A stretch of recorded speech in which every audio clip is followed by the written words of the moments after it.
দাদা বিয়ে করবো কিনা আমি প্রচন্ড কনফিউজড। কেন? মানে বৈবাহিক জীবন কি আদৌ ভালো হয়? বিয়ে এটা জাস্ট একটা শব্দ নয়, এটা একটা অনুভূতি। মানে বিয়ে মানে এটা নয় যে দুটো মানুষের মিলন। দুটো কোথায়, কোথায় ও কোথায় আমি, আমরা দুজন তো একই। দুটো মানুষ নয়, তখন এক হয়ে যাওয়া। তোমার সুখ আমার সুখ, তোমার দুঃখ আমার দুঃখ, তুমি কোথায় আলাদা আমি কোথায় আলাদা, যে হ্যাঁ আমার জন্য কেউ তো আছে। এই যে ব্যাপারটা, এই ছোট্ট ছোট্ট জিনিস।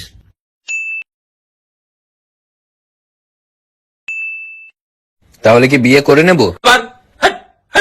একদম ওই শব্দটা আমার সামনে নিবি না তো। বিয়ে বিয়ে একদম ওই শব্দটা নিবি না, মাথা গরম হয়ে যায় আমার। সিঙ্গেল আছিস, সিঙ্গেল থাকবি, একদম ঝামেলা জড়ানোর দরকার নেই। বিয়ে মানে যত বলছিল দুটো মানুষ নাকি এক হয়ে যায়। দুটো মানুষ এক হয় না, দুটো মানুষ কোনোদিন এক হতে পারে?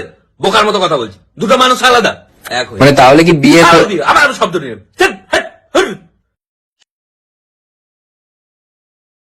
নিয়েছি আমি বিয়ে করব না। কেন? দেখছি সবারই ঝগড়া হচ্ছে।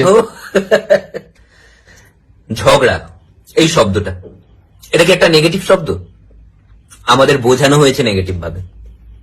একটা রিলেশনশিপে যদি ঝগড়া না থাকে ওটা কোনো রিলেশনশিপই নয়। ঝগড়াই মেন। ঝগড়া না হলে ভালো মুহূর্ত আসবে কি করে? এটাই তো লাইফ।